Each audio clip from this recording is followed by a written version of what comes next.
everybody. Welcome to another Common Grounds Meet the Members. For those of you that don't know me, my name is Jo Stevens and I'm the coordinator of Common Grounds Women in Business Network. Thanks for taking the time to check in and learn more about our amazing Common Ground members. Now, Common Grounds provides coffee meetups for women in business to network and connect with like-minded women in business. Now, we have an amazing, diverse group of women. And one of the reasons why I started this vlog chat was to help these incredible women spread the word of not only what they do, but why they do what they do. Now, today I'm joined by the amazing Eva. Now, Eva is not just one of our Common Ground members. Eva is also our facilitator of our Coffee Grounds meetup in Melbourne. So hello, Eva, and welcome. Hello, Jo. It's so exciting to actually talk to you. I'm so excited to have you here. And it's so exciting that Melbourne is going so strong there with our coffee meetups. You know, we were talking before and I was saying that, the goal for Common Grounds was to have it all over Australia and have women be able to come and connect and network and build up those relationships in business, because I think that is so important. Is that what you feel as well?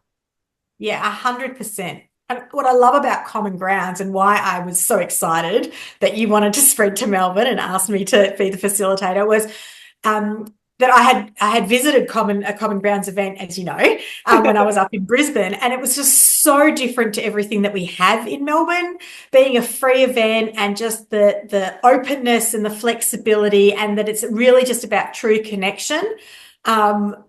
Not just on a business level, on a personal level. And I really am excited that we've started it in Melbourne and that it is going so well. Absolutely. So it's you and the beautiful Sandra Buckley doing it down there in Melbourne. And I have to admit, it's so great having you guys down there. And I cannot wait. We're just chatting. I need to organise a time to go to Melbourne to come down and visit and have coffee with all your amazing, women that come along.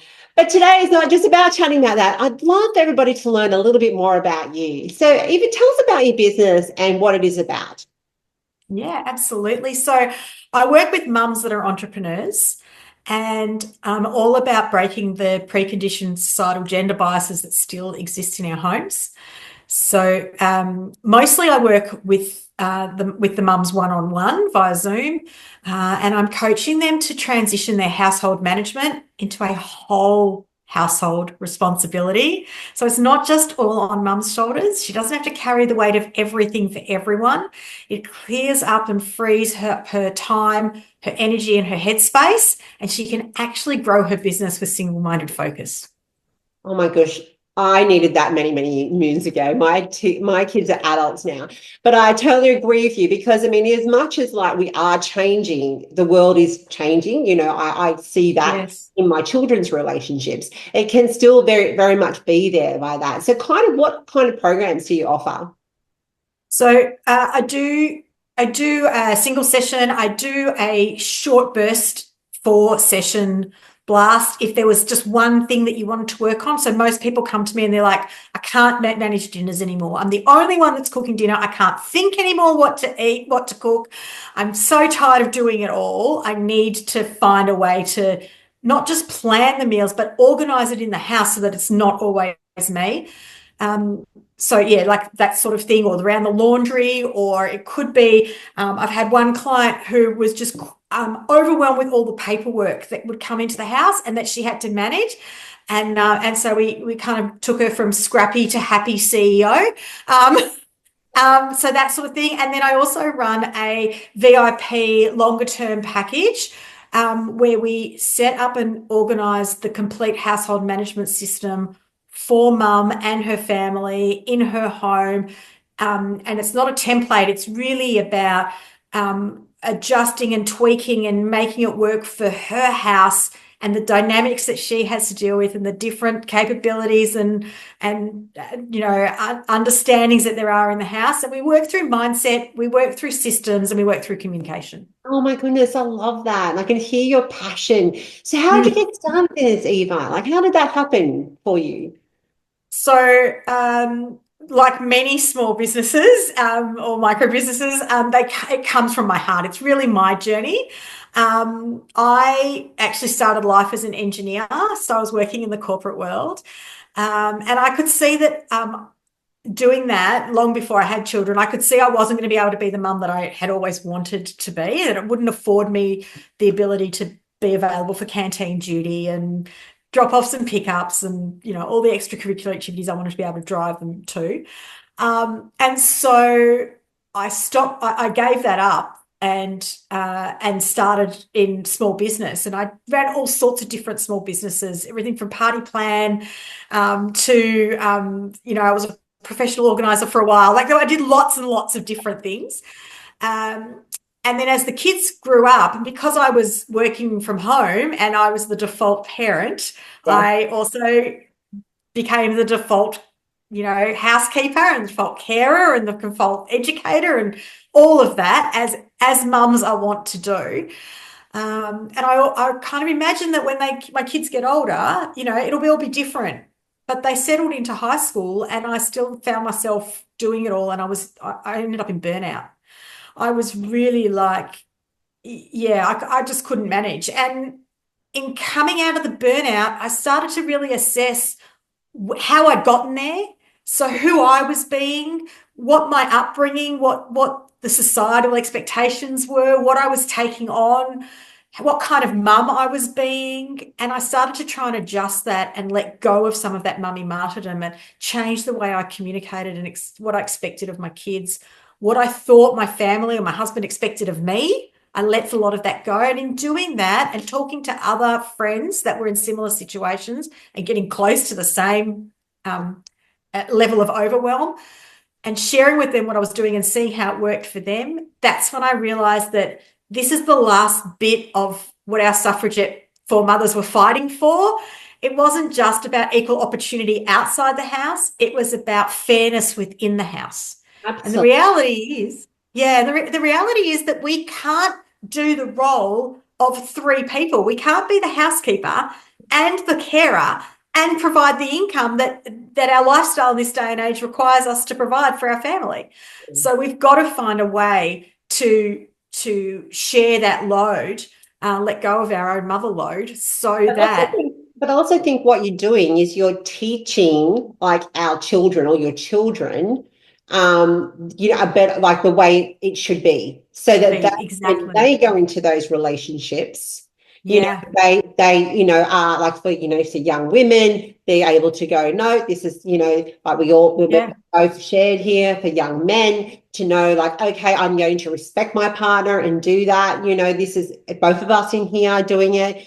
And I'm saying I can see that now in the, the new generation happening. I see that within my own daughter and her partner. They don't have children yet, but they both share the responsibility in their household together.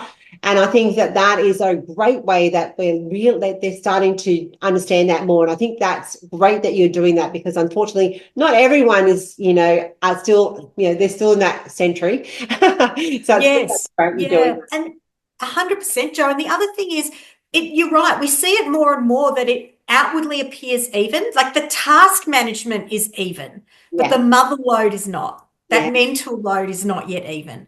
And so, I have a lot of mums that I speak to of all ages, with kids of all ages and in all various stages of their relationship. It's like, oh no, I'm really lucky because if I ask him to, he'll put the washing on. Oh, I'm really lucky because he's happy to cook dinner twice a week. And then my question then back is, and who planned the meal?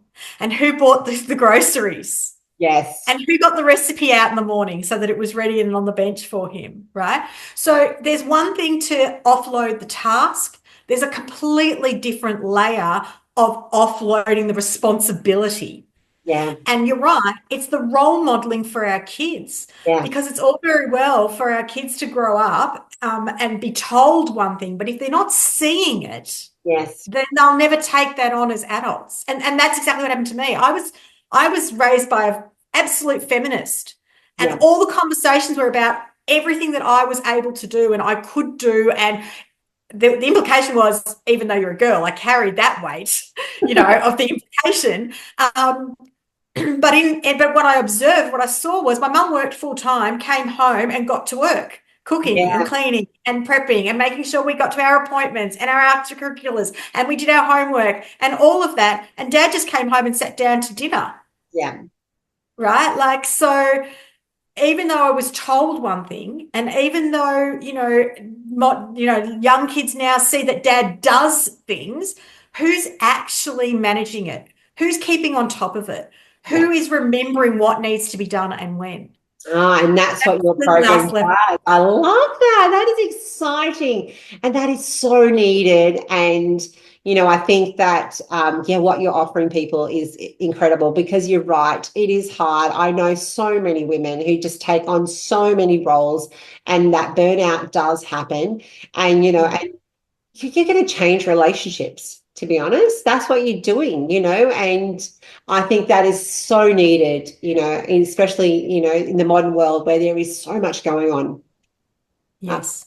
Yeah. oh, fantastic. So you just kind of touched a bit on it, but who is your audience? So is it, you were saying it's just really any mum that is just finding that they need that kind of balance in their life, but that's what it is? Yeah, it is. I mean, I obviously the work I do will help any mum. I find most of my clients are those mums that are working from home, and most of them are running their own business or trying to run their own business. And they usually have kids sort of between 8 and 14. So, but obviously, I have clients that have younger kids, and that's fine, and those who have older kids. But most of my clients predominantly have children between 8 and 14. They're in that stage where they're trying to get their kids to take more on, and they're Googling, what chore can my 10-year-old do? And they're doing the chore charts and they're creating all of the reward systems, and it's not working for very long, you Yeah. know. That's really who I target and who I find wants to work with me the most also. Like they see the most the value, yeah. Oh, fantastic. Oh, look, well done and well done on what you're providing, which is, as I said, an absolute need out there. So I'd always like to kind of like end on like, what kind of piece of advice. So I'm guessing you probably have lots of pieces of advice that you could offer, especially around like what you do. So what was something that is your go-to for piece of advice for women out there who might be listening today? So I'll share two if that's okay. One is really for the mums, Yeah. and my number one piece of advice for any mum is help is a four-letter word. Don't ask your family, the people living in your house for help. It only implies that it's your job Mm. and you can't even do it on your own. Yeah. So don't use the word help. Ask for, assistance isn't the right word either, but, instead of saying, can you help me unload the dishwasher? I'm going to unload the dishwasher. Can you do the top layer while I do the bottom layer? Yes. So Change. find a way to ask for the help without using the word help. Yeah. And my other piece of advice is for anyone that's listening, whether you're a mum or not, and that is the key to true connected communication is curiosity. Mm. Find out and really get curious about how it is from the other person's perspective. What's their experience of the situation? As mums, we think we know what the answer is. We think we know why they're not doing it and why they don't see it and why they can't just pick it up. And even as women, generally in business, most of us are working in our area of zone of genius, and so we've found the answers. And so the same, we think we know what the answer is for our clients. We think we know what their experience is, and even when we ask questions of them, we're looking for the answer that we expect to hear. Yes. And my advice is drop that, let it go, and really listen keenly to what answers we are being given, and then ask a follow-up question that allows us to really get into their life and understand their experience. And then you'll have true connection. Absolutely. I love that. Thank you so, oh my gosh. That is amazing and definitely advice that I think that we all need to take on because I mean, I will be honest, I need it. And I think I needed you a long time ago, Eva.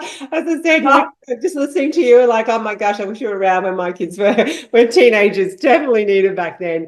Look, congratulations on what you're doing and look, keep it going. And thank you so much for being the facilitator in Melbourne. I'm just so grateful to you and Sandra, for spreading the vision of Common Grounds and growing. And look, I cannot wait for us to see each other in person and Yay. big hug and be like, woo! look at us go. So thank you so much. And thank you for taking the time today to share your story and have everybody learn more about you and what it is that you do. So I appreciate it. Thank you, Jo, and thank you for the opportunity. I'm very excited to spread my message and my huge mission wherever I can. Absolutely. I love it. Keep it up, girlfriend. Sounds great. Yeah. Okay. Thanks, everybody, for listening. I hope you have a great day. See you later. Bye.